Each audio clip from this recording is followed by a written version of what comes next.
Live from the Denton Square. This is the regional final and state final preview show. That's coming up next on the Denko Gridiron Show.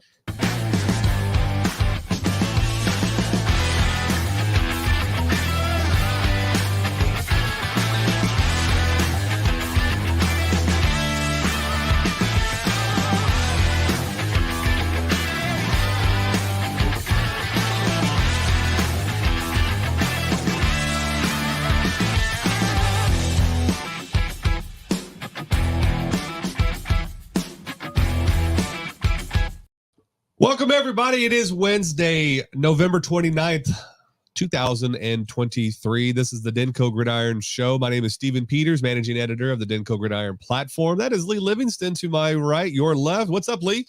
Not much at the moment. It's just getting ready for another exciting week of football. Ready for our first state championship game. That's right. Yeah, it is the platform's first state championship game to be covering and everything. So that's exciting for us and everything to be able to be part of that. To be fair, it's the first since the big rebrand. I was there when my alumnus. What's the word for the school you went to? Your alumni. I'm an alum. Well, I thought it was you're an alumni, but like the school was something else. You're just an alum. No, okay, all right. Well, I went and watched Geyer lose to Westlake, and I cried. And yeah, me and hi Quincy. If you watch this, you and I were there. We were covering it. We were just on our cell phones. I didn't have a camera at the time, and a lot's changed. I know a lot's changed, and we did our halftime report, talked about things, and then at the end of the game, we were like, "Screw this! We're not doing an end of game report. We're going home." Like we did little, like I filmed Quincy doing his little halftime report and stuff, and we were like, "We're not. We don't want to do it." It was disappointing. It was terrible. It was horrible. It was so sad because it just like completely unraveled in that third quarter. It was like 21 straight in like 2 minutes.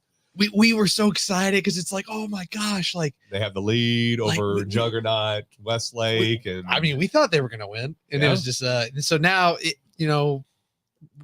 we brought you in. Oh god, let me whack the mic there. I think I've done that every time I've been in the studio for the last 3 weeks. But yeah, now we brought you in, and we've got this whole new platform. We've got all these awesome blogs that you're putting out every week. Go check those out. Steven's preview stuff, all kinds of awesome things you put out there, whether it's before the games, after the games. You stay up late and you're putting out the stats and all that stuff, all the stuff that I don't have to do. Yes, you're just a button presser. I press buttons, and then I make goofy little videos. And there you go. Your videos are amazing. But welcome everybody again to the preview show. We have two games left, possibly in the season.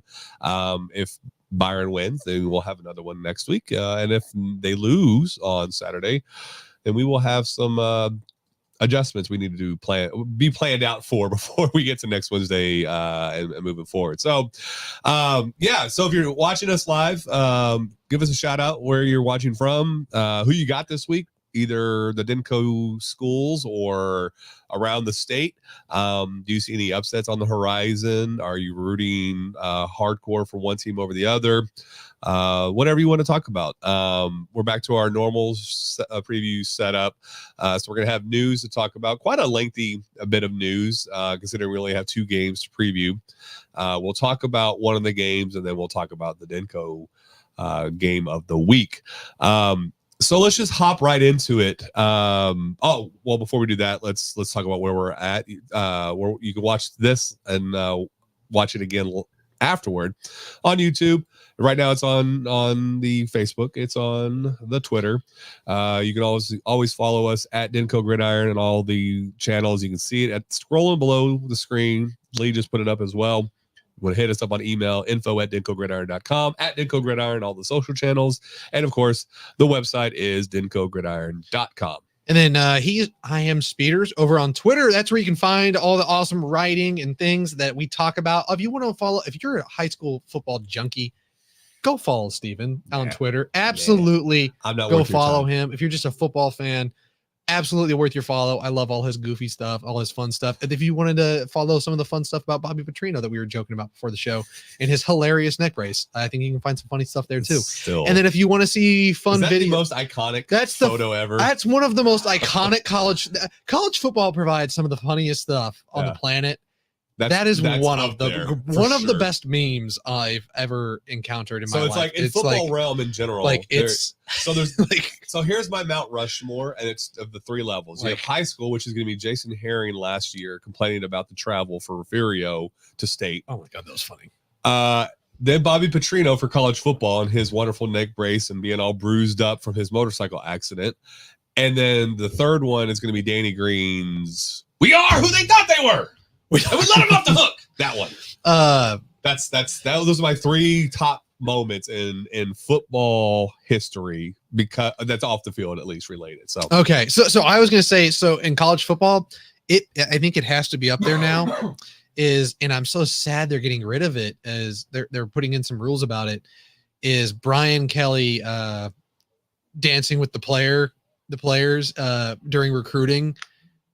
The 360 camera. I've not seen this. You haven't seen the Brian Kelly 360 camera? He's doing all the poses and stuff, trying to look cool with the players he's recruiting. No. Oh my God, you're gonna have to go look it up, because it sounds similar to that one woman in the White House video when LSU visited. It's bad. She's doing all this and everything in the video. That's what it sounds like. What Brian Kelly's doing, and it's him and a recruit. Does he have his fake gumbo accent going on too? I have no idea. You heard these, right? Oh yeah, when I heard. Got to LSU and he's at the basketball game.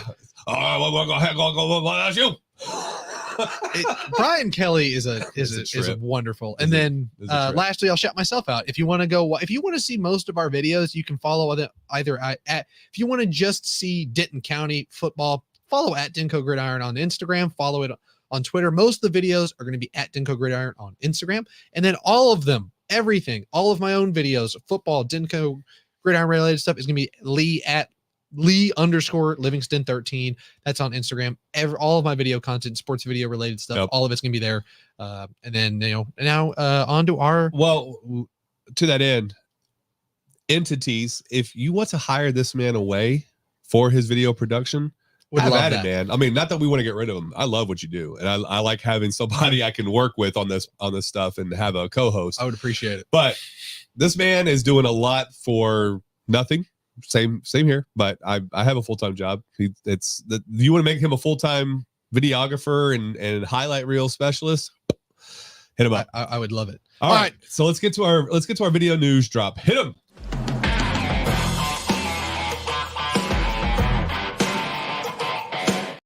Yeah. So Mark News is in the Cuban. Mark Cuban is in the news a lot this week. One, on Monday, he said he was going to get rid of or stop being on Shark Tank after season 16. And then yesterday, the huge news is that he sold a majority stake in the Mavericks to the Alderman. I think it's the Aldermans. And the positioning of getting gambling and casinos into Texas. So he is kind of hedging his bets there. That's not our MO. We're not going to break down that. I have a lot of HSOs about this and what I think it's them selling to the Aldermans. I don't really like that, for one. But what them being on board does in terms of what grassroots lobbyist type stuff. There's all that. So we're not going to get into the political debate about that. We're going to get into our own news and notes. I don't know why I still have this one in here, but we're going to remove it real quick. So as the season winds down and every district has its teams concluded in play, and you'll start seeing on social, especially the posting of first team, second team, honorable mention, specialty player awards, and we've gotten into that, and I've kind of scoured as much as I could. Appreciated those accounts, those football accounts would add us, or if the players would retweet and add us, that'd be great. That way we know for sure. Appreciate Nathaniel Brown over at Aubrey for sending the entire list of the district. So gonna have to start doing that. But we have some. First, we want to say congrats to all the first team, second team, honorable mention winners across the area. I know they're still coming for like 35AD1, 35AD2. Who else has to get out? 43A.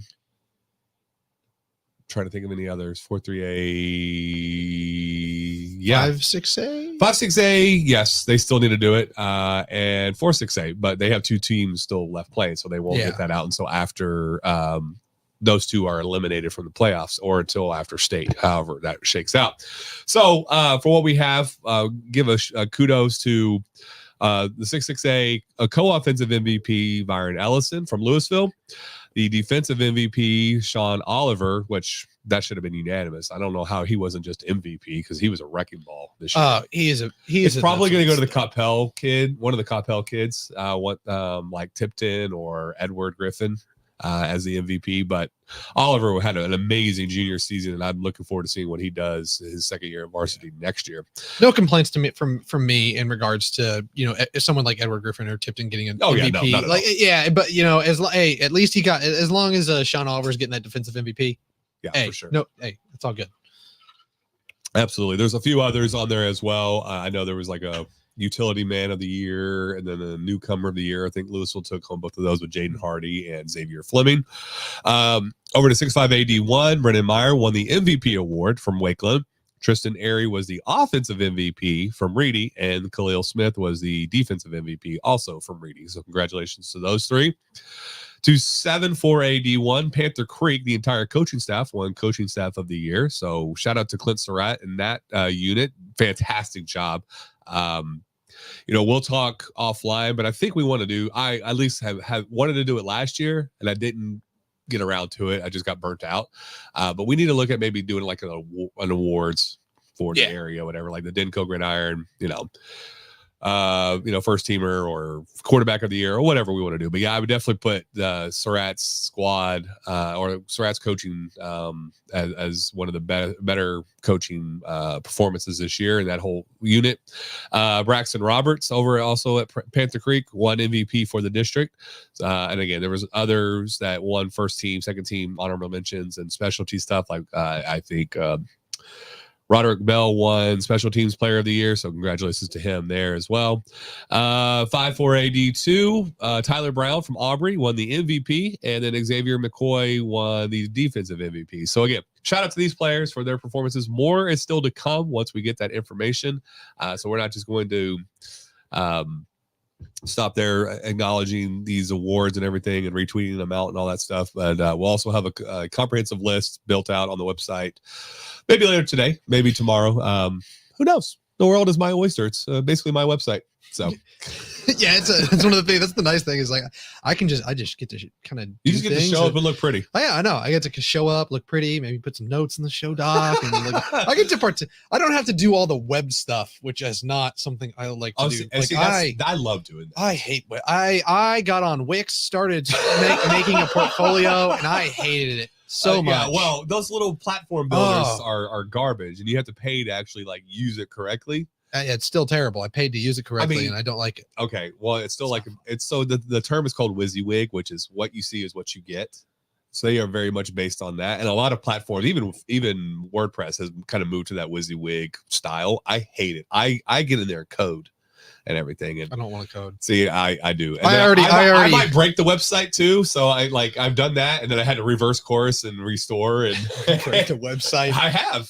I'm not gonna lie. I have broken the website trying to code something in, and it didn't work. So it's a lot of tinkering. That's going to be doing. Is that what happens with Dave's Campbell sometimes when I log in to see like what's going on with the game when I'm looking for scores and it's like 107-0 and it's like what? So no, those are I did see one a couple weeks ago where it was like it was 6-man, and I think I even tweeted it out. I was like, all right, 6-man's gotten out of hand, and it was 666 to 666. And then the first quarter, I'm like, something's up here. So yeah, there might be some data issues, but no, I'm talking about like I legit break the website where I go to the page and it says a critical error has occurred. Oh, okay. That's what I'm talking about. Okay. So I will mess it up, but I know how to fix it. So it's all for that. So okay. Also at this time after the awards, we usually start getting every 2 years we know we have the numbers count for the snapshot. Then we're going to get teams that have to claim if they're going to opt up or not. Not opt up or not. We had, I think, one team in the area opt up, and that was Creekview. Actually, they decided to opt up so they can be with their probably their the rest of the Carrollton ISD. Carrollton Farmers Branch ISD. Yeah. So Turner and Smith, not Ranchview. Ranchview Are they too small? Is that going to be 5A, or did Smith and the rest of them get bumped up to No. So they're all going to be 5A D1. Okay, 5A D1. Okay. Yeah. So and we've seen some mock realignments now. So I've seen them from one Twitter account. I can't remember exactly what it is. And I've also looked through Matt Stepp's mock realignments on DCTF. And we're going to kind of talk about them here a little bit in our news and notes segment. Is some of the important ones that I think are most interesting. I mean, of course, I think all of it's interesting. I love realignment. I think it's so fast. Okay, well, we can go through all of them if you want. So let's start with 6A.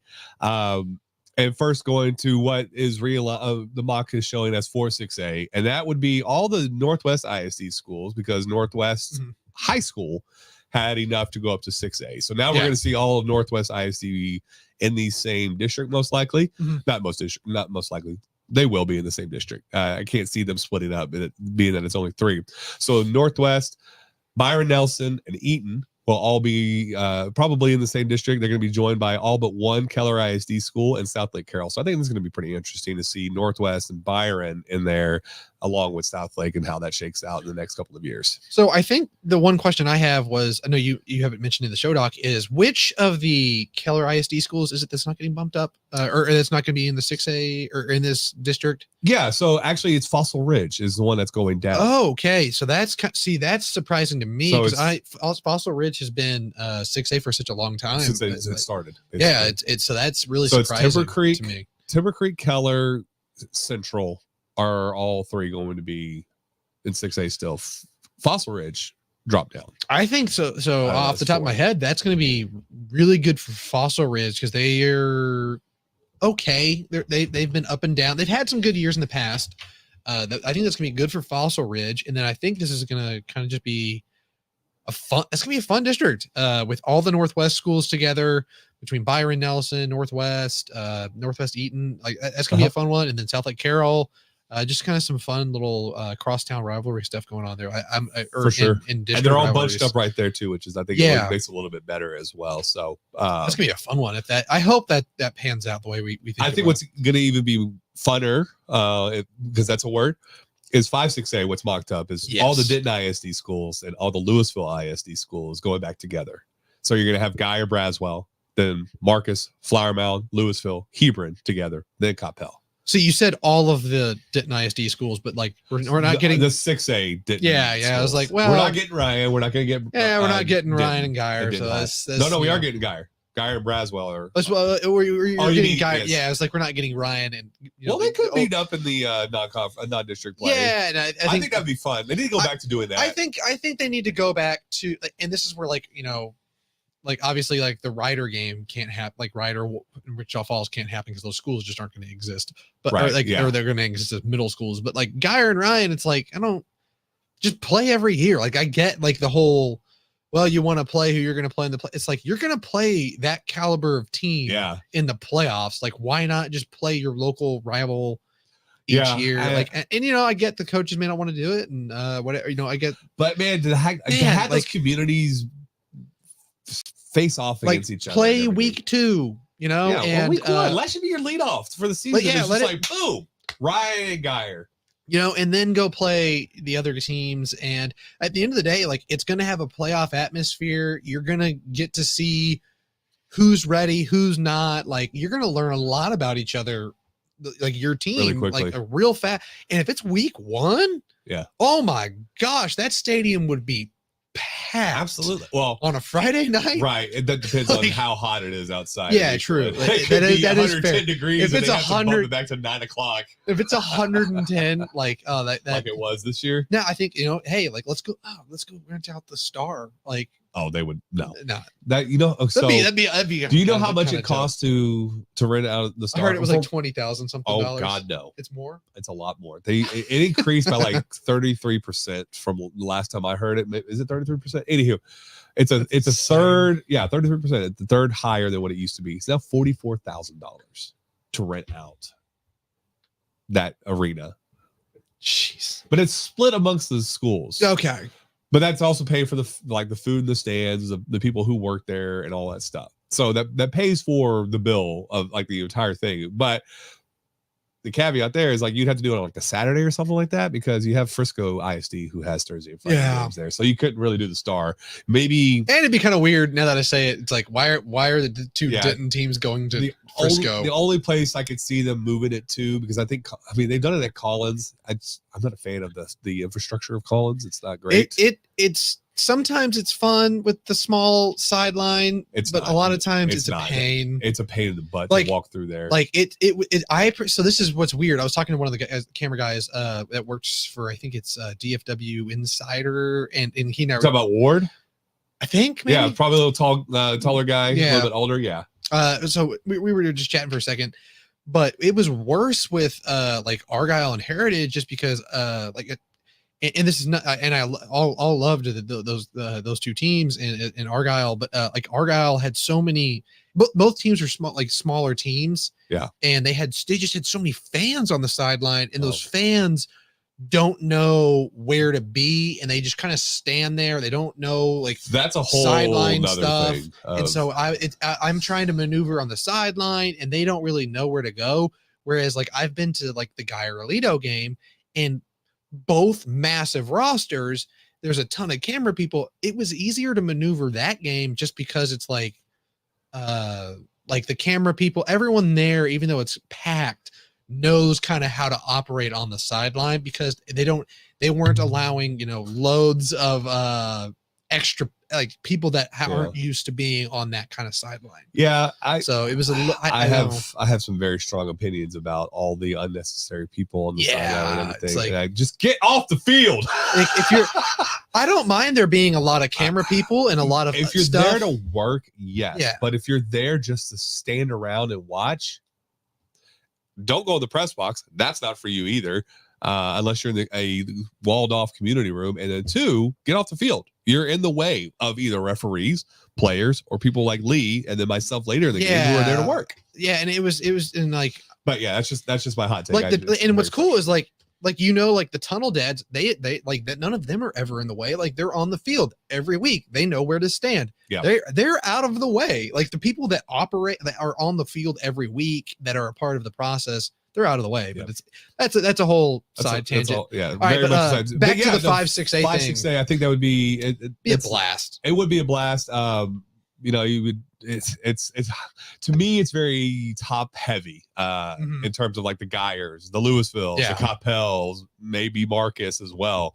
Then you're going to basically have no room for anybody else to sneak into the playoffs. So it's, of course, there's going to be turnover with rosters and kids graduating and freshmen and sophomores and juniors moving up to varsity. So there's a lot to be determined there. But still, just from recent bias, it's like, man, who? Side note, it would absolutely be a bloodbath in baseball, just because I know Guyer's gotten baseball or gotten a little bit better since I graduated, but like 5-6-6A is always has just traditionally been. Yeah. And then speaking of 6-6A, that's where Little Elm actually will stay. They'll be there with Allen, the Prosper 6A schools, Rock Hill and Prosper, and then Plano ISD. Again, these are mocks. These are nothing concrete or anything like that. Just something that perusing through, going off of DCTF, just because they're very much in the know of this stuff, much more than I am or would care to want to be. There are other mocks out there that have differing teams. Like I think Little Elm followed Braswell and Guyer in one mock I saw. Another one has it very similar. So who knows? This is all just guesses at this point. 5A D1, we go to 4-5A D1. This is where you get Ryan and Denton. So Denton moved up to Division 1 because they have enough people. What am I looking for? Student population. This mock had them with the Mid-City schools in Birdville and Richland. Two very good. This is where Fossil Ridge falls into, comes into play. And then the Saginaw ISD. So that's Saginaw and then Saginaw Chisholm Trail. Not a fan of that mix because it's rarely, you have 2 teams up here, 2 teams over here, and then 2 teams up that way over in Fort Worth. I have it backwards. So it's 2 teams up here, 2 teams down here, and then 2 teams over here. I'm just not I like togetherness. Yeah. Especially like this is where conference realignment in college football has hurt my heart because I like the geography battles and everything. And this kind of the 2-year cycle really ruins that in my opinion, but you know, I think the 2-year cycle makes sense. You know, I like the 2-year cycle because it's population like changes. Yeah, the population changes and stuff. The problem is like sometimes it feels like UIL's like, let's just like throw some random stuff in here. It's like, are you like trying? Like, I mean, it's sometimes an unenviable task because they're like, there's just so many puzzle pieces. Like you're gonna have the Abilenes of the world who have nobody around them, and they're they might be 6A or 5A or whatever the level might be, but there's nobody nearby, so they've got to either come to Fort Worth and play Alitos and Fort Worth ISD, or they got to go west and play Lubbock and or El Paso. Oh yeah, it's unenviable, but at the same time, it's like you have Denton and the Colony these past 2 years, the only 2 teams in this area who are going to play South Hills and Western or in Saginaw and all that stuff. Like this doesn't compute. So it's a brutal task, but it's like sometimes I'm just like, okay, I feel like there's something like that could have been adjusted to make more sense. And of course, you're going to have coaches who are going to kind of like appeal to the UIL to say, hey, we would love to be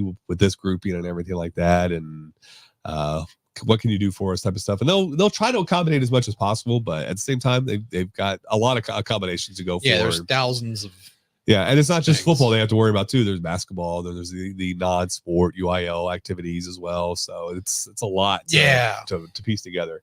Very unenviable. All right, 5A D1, this is where Creekview who is opting up from D2 so they can be with at least they are opting up.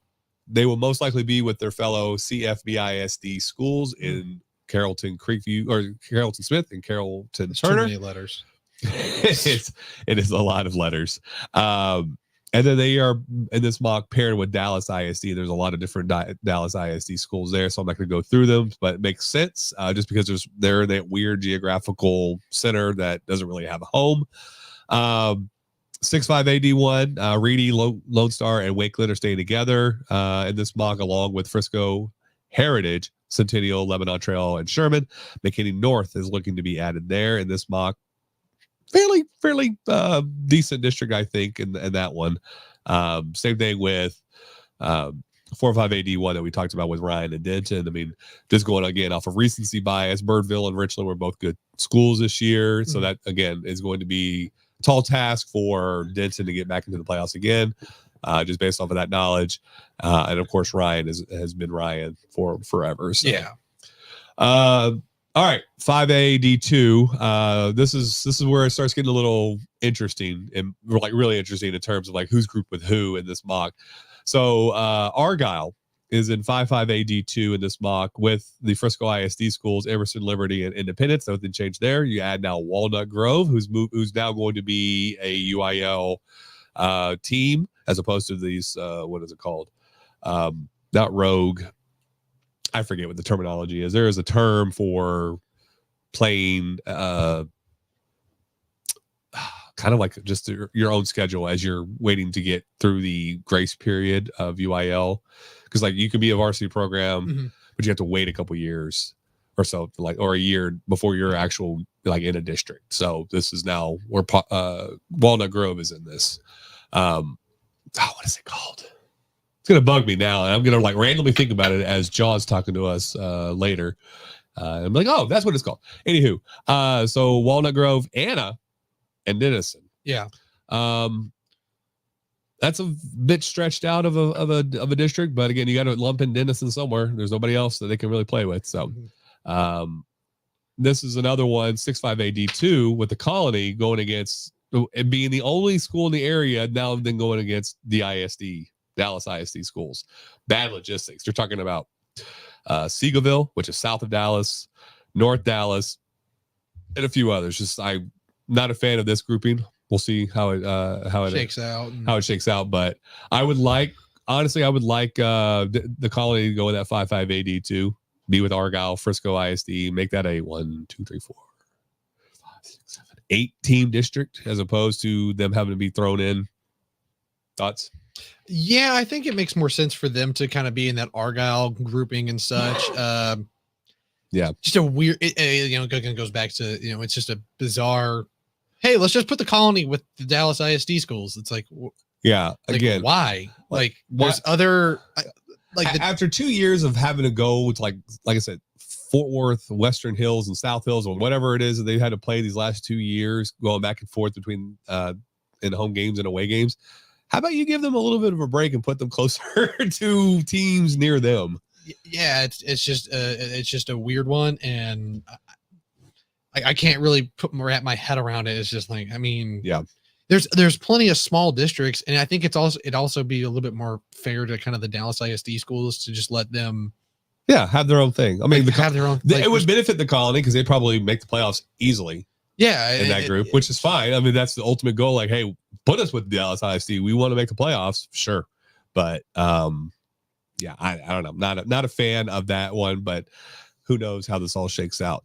Another one that I think is going to be really interesting is over in 4A D1. We can talk about 6-4A, and this is with Lake Dallas and Aubrey. Lake Dallas, again, coming down to D1, 4A D1 because of a low senior class. They're paired up with Salina, Decatur, Springtown, and Fort Worth Castleberry. I love this grouping. This is fun all over the place, with Aubrey and Salina being in the same district again. Decatur, who is on a heater right now in the playoffs, they're still playing. Springtown just got eliminated. And of course, like Dallas had one of its best season ever. So yeah, this looks fantastic. Oh my God. This is just I mean, there's not a lot to add. It's just going to be so much fun. Like this whole district is just loaded with a combination. I mean, you think of Salina and oh, good grief, Aubrey. That's going to be a smash mouth game. That game is going to be pads popping all over the place. Yep. I cannot wait to watch that one. If we get it, you've got great teams in Springtown, and then Lake Dallas kind of adds this offensive element to it. And then they're playing great defense a lot of the year too. So it's going to be, I'm trying to, there's going to be some games where you get this electric offensive output, I think, in some of these games. Yep. And I think you're going to have some lower scoring games, but those lower scoring games are going to be because of really good defense and teams just players going out and just blasting each other. Like, I'm trying to find the right word. It's just I think they're gonna hit hard in that. It feels like one of those districts where dudes are gonna go out every week and you're gonna have to strap it on because make sure your pads are on tight. That chin strap's on because you're gonna get hit. Additionally, in 8-4 AD1, according to this mock, again, this is not our mock, this is somebody else's. They have Panther Creek with Sulphur Springs. Not a fan of that. Nevada Community, not a fan of that. Waxahachie Life, not a fan of that. And then Paris. That's just basically like a net across DFW. It's weird. It is far and flung out there. I'm not a huge fan of that. I would rather see like Castleberry and Panther Creek switch spot, just because you kind of keep it grouped to the northeast, northeast, as opposed to all over. I think I mean, I think we talked about it when we first saw the sizing stuff come in. The snapshot. The snapshot come in. It seemed like Panther Creek could be in this Lake Dallas. It made sense that Lake Dallas, Salina, all those guys, could be in that. Panther Creek could kind of be grouped into that.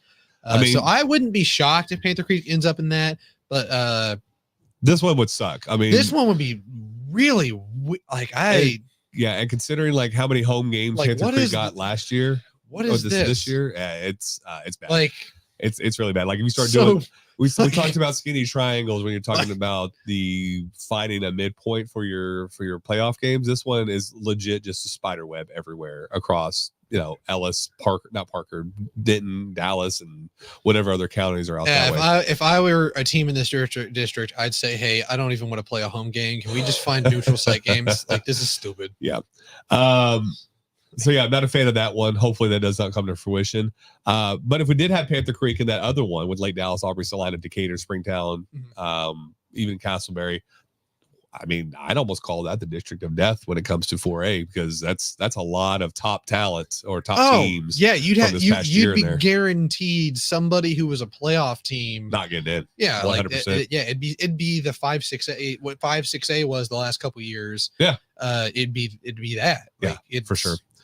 All right, staying in 4A, we're going to Division 2 and 3-4A D2. This one has it mocked up as Crum, Graham, Bridgeport, Lake Worth, Saginaw, Eagle Mountain, a new school coming on board. Not a fan of splitting up Crum and Sanger. I would hope that they could keep those two together, because over in 6-4A D2, you have Sanger, Ranchview, Gainesville, Sunnyvale, Van Alstyne, and Farmersville. Again, kind of far flung for some of these schools. So maybe you switch Crum with, I don't know, Gainesville, or I don't think you switch like Crum with Gainesville, because Gainesville and like Crum, Gainesville, and Sanger feel like they all should kind of be together. That's all like those are all fairly near each other. Yeah. So it's like I think at least from So you would flip I think those Crum kids and Ranchview. Yeah, that to me is like off the top of the head. It's like, but it's just and I don't know how close like Van Alstyne, Farmersville, and some of these other schools are. Then I would I would take away Farmersville and Ranchview, and I would take back Crum in that scenario. Yeah. Just kind of keep. I would love to see them keep Crum and Sanger together. I think that's necessary, but I think Crum, Sanger, and Gainesville, all three of them. It's like off the top of my head, it's like those are all right off of 35 up here in Denton. It's like. Gainesville's not in Denton. It's a little bit further north. Sure. But once you get to Crum and Crum and Sanger, it's like Gainesville becomes only about a 30-minute drive north. Yeah. So it's like there's gonna be a decent amount of those kids that have like played each other in sports during the summer or they're gonna know each other. So I think it's like keeping them together. But you're right. Most importantly, it's gonna be like Crum and Sanger, because I think those are Denton County schools. Those are they're in our coverage area.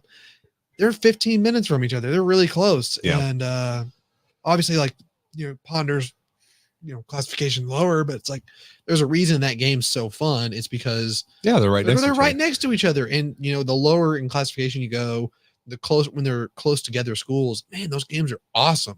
Yeah. Yeah. No, it's, I don't know. I would just like to see Crum and Sanger be kept together. I don't know how you do it, but let's just keep those two together. All right. That's my the more you know for the day. All right. And then the last classification is 3AD1. Over 4-3A is the mock-up. It is Ponder, Pilot Point, Whitesboro, Boyd, and Pottsboro. So basically taking out Brock and inserting Pottsboro, who I think immediately becomes the district favorite if that were to happen. And then you got Whitesboro and Boyd. So if it was just a 5-team district, at least one of our Denko teams would make it there, as opposed to neither of them making it this year. So that's the mocks that they have. That one is available on DCTF. I don't know how I want to present it on Denko Gridiron, because again, there's so many out there. I don't want to just regurgitate the content that we just went through, as well as that somebody else posted. But it's an exercise almost in futility. So we'll see how it shakes out in February 1, I believe, is when it drops. That sounds great. Yeah, it's usually February. And then if you want the TAPPS stuff, that's already available. Realignment's already happened in TAPPS, I believe. Yeah. And then we talked about that a few weeks ago, almost a month ago. Yeah, I'll bring it up. It was a while ago. So Liberty, Frisco, Legacy are going to be in the same district, if I'm not mistaken. And then Prestonwood is, I think all of our TAPPS three of our three TAPPS schools that had the best seasons are all going to be Division I now. Yeah, Prestonwood, Liberty, and Legacy, along with a lot of other schools, are going to be in Division I, and then the Coram Deo is staying in Division II. Yeah, that is what I don't remember exactly off the top how the breakdown is, but that is for sure going to happen. That Prestonwood, Liberty, and Legacy are all going to be in the same district next year, or for the next 2 years. So, and I want to say that there's a lot of changes in terms of Division II, Division I, because if you look at the bracket, especially, like there's a lot of buys for some of these playoff games. And it's really annoying. It's like, okay, if you're going to have that many buys, either change your breakdown of realignment, or lessen how many teams are in there, so you have this nice clean bracket as opposed to somebody just getting a bye because you don't have enough teams to fill out the thing. I don't know. It's weird how their bracket works, and then all of a sudden you go from like some buys and weird things, and then all of a sudden there's like you get to the final four, and it's like whoa. Now we've got these. We went from like some blood, like it's I don't know how to explain it. It's like you go from like a bye to a bloodbath to the final four, and these incredible games between the top 4 teams and TAPPS, and it's like you get the Prestonwood Houston St. Thomas game where everyone's scoring 80 points, which was I don't know what that game was. That was so I'm weird. telling you, that Parrish and St. Thomas game, they both scored 73 in their semifinal matchup. If we don't hit hundreds, I'm gonna be disappointed. Oh my God. I want 115 to 112. That's what I want. You talk about a degenerate. Like, if we're just going to go that way, let's just go full throw. Let's have that 666 to 666. What if watch it be 7-10? Oh boy, that would be awful. That'd be hilarious. Everyone shows up. This game's going to be electric. Oh my gosh. Yeah. All right. So District 1 next year, like I was saying, is Bishop Lynch, Legacy Christian in Frisco, Liberty Christian in Argyle, Nolan Catholic, Fort Worth, Dallas Parish Episcopal, Plano, Prestonwood, and Addison Trinity. So that's going to be District 1 next year. And then for Division 1. Division 2 is... Where are you? Coram Deo. I cannot find you. This is a live look at me trying to read.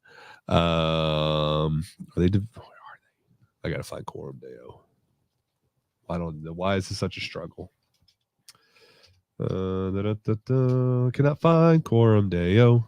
All right. While he looks that up, I'm gonna go ahead and you guys can say hi to our friend John. Everything's bigger in Texas, especially Texas high school football. We're entering our 7th season with the Denko Gridiron platform. We started this 7 years ago, right across the street at West Oak Coffee Bar. Just an idea to bring content directly wherever you are. Be a part of the community. Join us. Help our contributors to tell the stories each and every Friday night throughout the season. Talking your town, your team. Okay, before we get to I found it finally. Before we get to the breakdown, they are not aligned. So they're just there. They'll play a rogue football schedule and go from there. So, anywho, nice. Let's go to the breakdown. Let's talk about it. And Lee, cue video. And I don't remember which one. Alrighty. You know,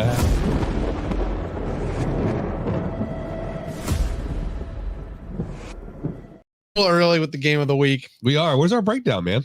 I don't know where it is. They got deleted. All right, so we're not going to do that one first. That's our game of the week. So that was. I thought we could go straight into it and then we'll just break down the next one. No. We're going to break down the first one, which is going to be Nelson. We had Nelson as our game of the week last week. We're going to do Liberty, since it is a state title game, this week as our game of the week. But let's backtrack a little bit, because we're off the rails here. Nelson versus Carroll. That's our first game that we're going to talk about. A rematch of the October 27th game, which was week 10, I believe, in the season, or week 9. No, week 10, in which Nelson won 34-17, beating Carroll for the first time ever, essentially clinching district championship for the first time ever. And we saw Nelson last week against Coppell. And can't say I was overwhelmingly impressed. Now Coppell's good, don't get me wrong, but the fact that you gave up a 21-point lead with less than 5 minutes to go a number of times and we're struggling to hold on is a bit alarming. considering what Carroll has done since that loss. And that's 227-28 in total in points scored and allowed. They dismantled Highland Park last week, and Highland Park's no slouch. So it's if you're Nelson fan, if you're a Nelson player, if you're Travis Pride and that coaching staff, you're on edge this week. Yeah, and I think I think that they know that. I think they're very aware. I think the Nelson team is very aware of that. I think you saw defensive players a few times throughout that game frustrated with themselves for messing up just little things here and there. Yeah. And they knew it. And I think that's a good thing that you saw players taking ownership for stuff. Like there were only 10 men, I think, on the field for a field goal. And I think you gotta remind me what number 6's name is. I'm blanking. I can't remember either off the top of my head. Off the top, yeah, that's one of those. I'm just not great with player names, so I apologize to some of the players whenever I forget names. It's just we covered enough team. That's just not something I'm great with. I'm good with faces, not names sometimes. But but I liked seeing the reaction. Trying to get the expectation for execution and perfection. Like, hey, we can't screw up little things. Like I think David Kabongo at one point was upset with you could tell he was frustrated with some of the things. So they hold themselves to a standard, and you can see it within the players, not just the coaches. Yeah. It's the players hold themselves to a very high standard. So I think you're going to see the defense come out through. I think if we went out to practice, you would see the players. I think you're going to see it in practice throughout the week with the coaches, the players. I think that defense is going to come out. That was a fluke. We're not that team. Whatever happened in that second half, that is not us. That's kind of where I'm at with them. They only allowed 257 yards against Carroll in that game. They had a big pick six that we talked about. We've seen the defense make big plays. There were some bizarre offensive decisions. A decision to pull Thomas Von Grote, which I thought I did not like that decision so there was some odd play calling that shortened drives when Nelson needed to run the clock out, that put the defense back out on the field. So we know Nelson can go out and make these big defensive plays, get the turnovers, force the other team to make mistakes. But it's a little bit difficult sometimes when you're. And that one really irked me, the decision to pull Von Grote, because you had gone up 21 points. It's 45-24 with 4 or something left in the game, I think is what it was. Coppell scores. It makes it a 14-point game. And then they've pulled Von Grote. I'm sorry. What? Why? It's only a 2-possession game. What are you doing here, coach? I mean, I hate second guessing coaches' decisions and stuff. Yeah. Because that just makes me look like, armchair quarterback. But it's like, it's only a 2-possession game. It is 14 points is not a lot in football. I mean, I thought he was hurt or something, and that's why they took him out. Oh, no. Because I watched Von Grote not be put in, and there was just kind of just this look of confusion, frustration, anger all at once. You're just like, wait, what? I'm not going back out there. It's a 2-score game, coach. What's happening? Sure enough, they go 3 and out, and then it's a 7-point game. And then we started yo-yo in between 7 and 14. Luckily, they didn't score that last one, but that's what are we doing? And then I know it's hard in the moment for a player, and we've seen a number of times where it's happened where a player doesn't go down. But if Farco goes down on that 3rd and 5 or something like that, when they're up 14, game's over because they had no more timeouts. I forgot about that. It was at the 47, 3rd and 5. Von Grote hits him. He scampers and goes for a touchdown. We're back. It was a 7-point game. Then he goes up 14. If you go down, the game is over. Yeah. And you're not worried now again of giving up a score and then that onside kick, which allowed them for the chance to go tie it at the end. That all goes away. So it's like you got to keep your head as a player on your shoulders and not get too wrapped up in going to score and everything. Go down. I think coaches were yelling in front of me, go down. So I'm just like, oh, that's tough. So yeah. And then there's like clock snafu too. Like, what? it was supposed to be a 10-second runoff, and then he was adding 10 extra seconds, and then somehow they talked him down into doing 31. I'm like, what is happening here? This is awful. It was a cluster F. Yeah, there was a lot happening in that game that was just kind of weird and hard to kind of wrap your head. It was just hard to wrap your head around because it was just some just odd decisions all around. Yeah, I think at the end of the day, they won. They got the job done, and they controlled a lot of that game. It was just at the very end, I don't know what they just it was like they were trying to outcoach themselves and get cute with it. Yeah, outcoach themselves, out cute themselves. Like it was like, and that's what you were alluded to when the game was over. Like it was for a team that had never gotten past the third round ever. It was the most just lucid, blah. Okay, great, we won type. Like it was almost reminded me of when Geyer beat Byron Nelson last year at the Star.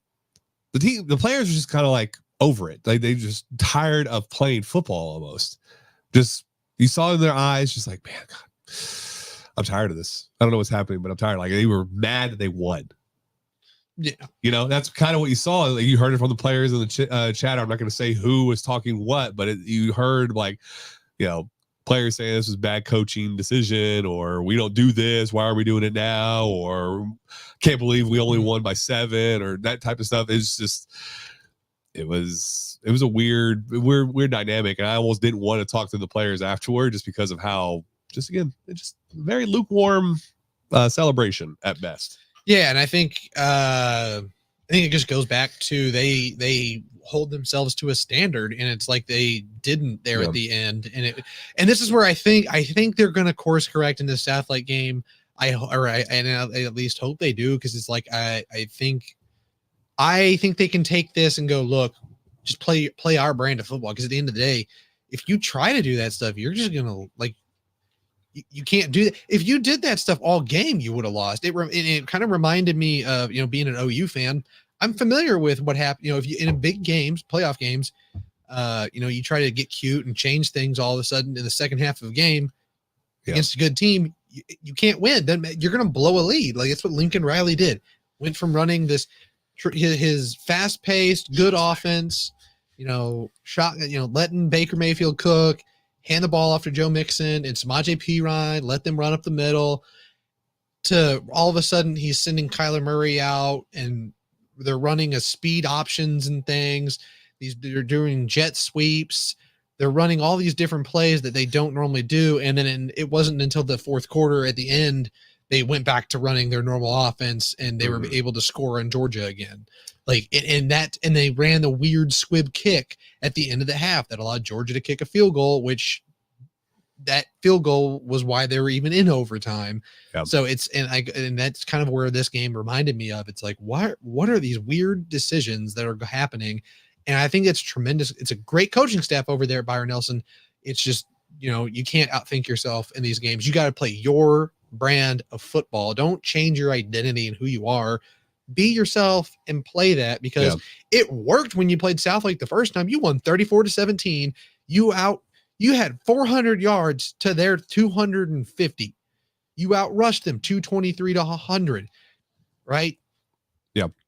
Thomas Von Grote had 2 touchdowns passing. You ran on them for 177 yards. Tucker James ran on them for 177 yards. Yeah. Dude had a monster game. There is not a you have the physical ability to go out there and beat this team. There is no question. Yeah. But at the same time, this is uncharted territory for Nelson. True. This is not anything new for Southlake Carroll, whether Riley Dodge as a player or Riley Dodge as a coach. They've been to the state championship very recently, 2020, when they lost to Westlake. Yeah. So there's that. And then the Cabella situation. He had the interception, got injured on the run back, and was out for the second half. And that's when Tipton went off in the fourth quarter and helped mount that comeback. So, is he good to go? Is he going to be sidelined another week? These are a lot of dynamics that have changed now since then. So I see, and we've talked about this in the NFL, it's hard to beat a team 3 times. I think in college and in a high school, it's hard to beat that team a second time. It's hard to beat any team twice. It's even harder to do it 3 times. Like that's kind Correct. of the old adage. Yeah. Right. So I honestly see Southlake as the advantage, with the advantage here in this one, again, because of these unknowns, as well as having been here and done that and being so refocused in terms of what the goal is for the team from that loss on October 27th. So I see Nelson's season ending early or in this round. Yeah, I think you see it a little bit differently. I'm with you. So I have it as I would have. So I'm a little bit different than like some of the ratings, some of the other places' favorites. I would have Carroll as about a -3.5 favorite. Okay. I'm just not. I have a hard time, putting. It's like I have Carroll favored. It's just I wouldn't put them at this massive. I think going to touchdown favorites and stuff, and that's where obviously I think it's a closer game. The Cabea stuff is hard, so it's like part of me wants to make it like a closer to like a 6.5 point thing, closer to 6.5, but I think I'm still just going to lean at 3.5 for Carroll at the moment. Okay. Yeah. And again, it's like in 2020, Carroll beat them 57-21. In 2021, it was 69-0. Last year, Carroll won 38-23. So we started closing the gap. And of course, this year they won. So it's like there's more history to show that Carroll is a superior team. Now there's recent history to show that they're not, but that refocusing, I think that's going to drive a huge, they had, as soon as they lost, basically it was said that they had pinpointed this weekend as like the weekend that they were looking forward to the most already, of getting Byron Nelson back on the field and taking them down. So that's where we stand. That's game one. And then of course we have, if you want to launch it for real this time, the game of the week.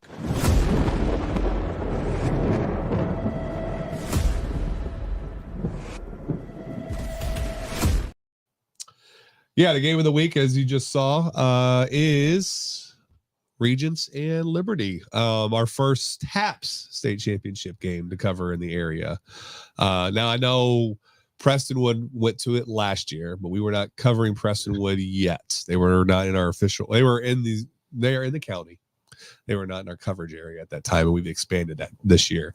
But yes, number 4 Liberty versus number 3 Regents. This is the first title appearance for Liberty since 2009. Looking for their first state title since 2007. It's been a hot minute over in Argyle since the title was won. And then looking for their 4th ever state title. Regents is in the same type of boat. They're looking for their 4th title. This is their 10th appearance, and they last one won in 2020. So history sides with Regents in terms of recent championships, but as we've said a lot this year, the way in which Liberty has won, systematically just demolishing everybody, it seems inevitable. Last year they started 0-2 and then won 10 straight before losing to All Saints. This year it's just been annihilation, with their closest win up until last week being 29 points. Now their closest win is a grand old 28 points. Yeah. So it just seems like what we're going to get in this game in Waco is just a thorough demolishing again. And it's going to be finally the culmination of the 2-year-long process of finishing what was started. Yeah, I have a hard time seeing anything other than Liberty going out and winning by 21 plus. Like they are heavy favorites. I have a hard time. I think this is the best team they're going to play this season. It's just 21. I don't know. How does Regents deal with this? They score a lot of points, but they also haven't played people as good as Liberty all year long. The only one that they've played as close is Houston St. Thomas. Yeah, and they lost that game. They have a blemish on the record, and that's the only team they've played that is the caliber of Liberty, even close to it. And I would take Liberty if Liberty was playing Houston St. Thomas. And it's just I think it would be a very good game. That Cardenius kid. He's a beast. He's fantastic. Oh, Houston St. Thomas is a great team. After watching some of that game, you see some of it. But I also recall, early in the year, Liberty blew the doors off of Prestonwood. Well, yeah, like correct. This is just a team that's just, I feels like we've been ready to crown them since week 3. Like I crowned them to begin with. Remember, I said this would be the one of 3 teams in the area that win state. Well, we're down to 1, but I think it's just it feels inevitable. Like, I don't know how Regents is going to handle this. They gave up 41 to St. Thomas. Obviously, they didn't give up a lot of points to the other teams, but the other teams didn't have the offense that Liberty does. The one team that did gave up 41. And Liberty's defense is no slouch. Witten, Cooper, is it CJ Witten and Cooper Witten? Yeah, and Cooper Witten, who plays the secondary. He's got, I think it's 2 interceptions on the year. Brady Janusik, 3 interceptions, so they can force turnovers. CJ Witten's got 6 sacks and 11 tackles for loss. Yeah. The bigger thing is that defense doesn't have, like, they're just in and out. Like, they're not on the field a lot, so they don't they're the amount of times that they're spending on the field. It's like I'd be curious if we could figure out a way to like for the amount of time they're on the field, what it would look like if it was as much compared to like other teams, like the normal possession amount of time. Yeah. Because it's like they're not playing that much. Like, and these guys are probably coming off the field in the fourth quarter a lot. And like Cole Welliver, 3,000 yards passing. He has 3 interceptions to 47 touchdowns. Like, these guys are putting up monster numbers. Same with Chase Garnett. Almost said Garrett, but 25 rushing touchdowns. Like, what on earth? Yeah. Well,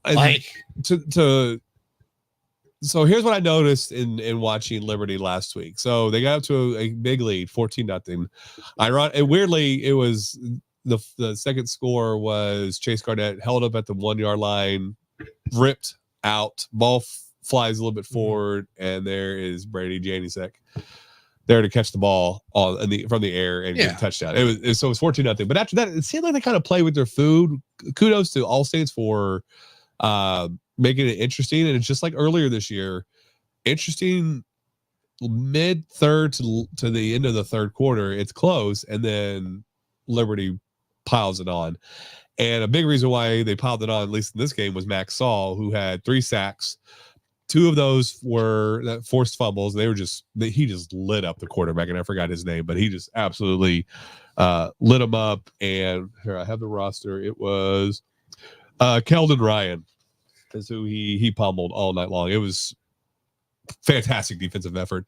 But I honestly don't think you've talked about how Regents hasn't really played a team like Liberty. I don't think Liberty is going to have played against a very offensive team like Regents. If you look at their numbers, they have Quinn Murphy, who has 52 touchdowns. 52 touchdowns. He has 8 interceptions, so that's not a great ratio like Cole Welliver, but it's still 52 touchdowns. And then they have, I think, another 25 touchdowns on the ground total. So you're looking at 77 touchdowns for Liberty versus 78 touchdowns for All Saints, or All Saints Regents, Austin Regents. It's very possible this is a shootout.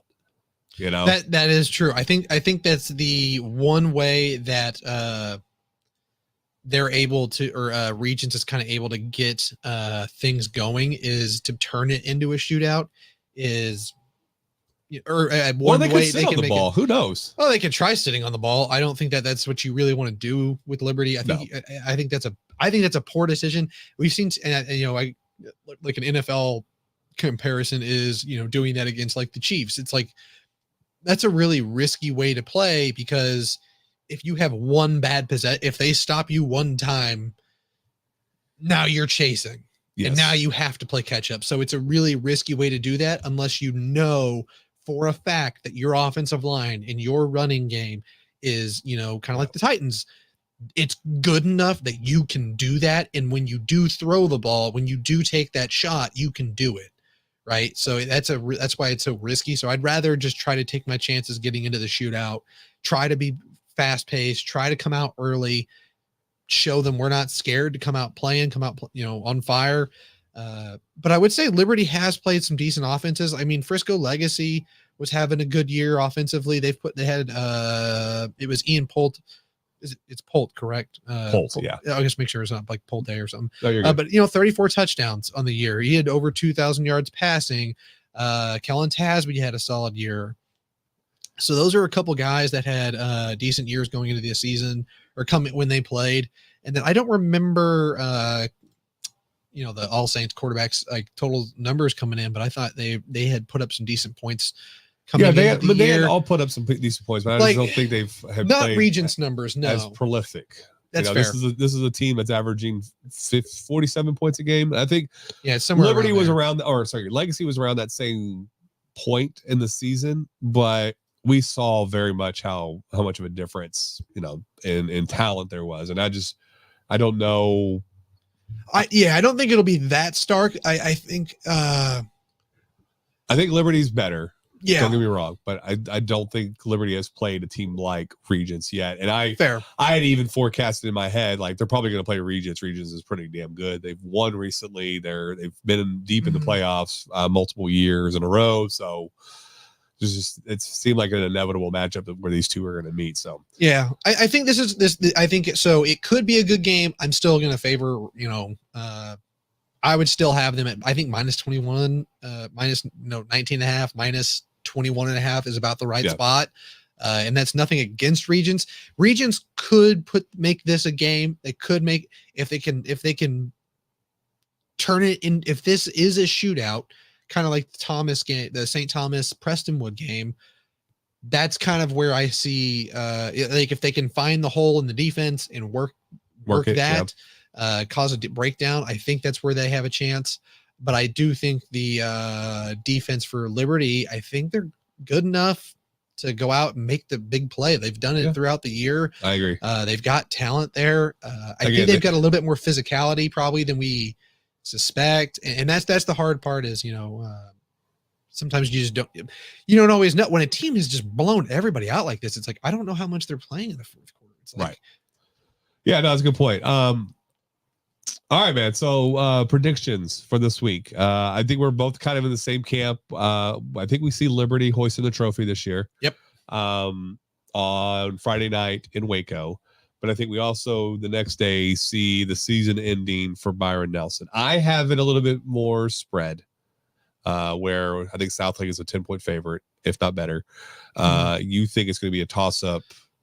Basically, not a full toss. I don't want to say totally a toss up. I think it's a slight lean Southlake at minus 3.5. That's where I'm at. Fair enough. So yeah, but either way, if we're both correct, we're basically looking at the Denko Gridiron season ending this week. Yeah, I mean that's kind of the way to look at it, and then we'll get ready for like a season recap. Either on Wednesday or on Saturday the next week. Yeah. All right, man. Parting shots. Okay. Parting shots. I don't remember what I was about to say. I heard parting shots, and I was like, wait, what was? I don't know what I was going to say. All right. At the end, I think I was going to say Byron Nelson. Go prove us wrong. I would love it. I love a little underdog. Go beat Byron Nelson. Wait, no, don't beat yourself. That'd be bad. I want to keep talking about you. So go beat Southlake. Go dominate. All right. Well, with that,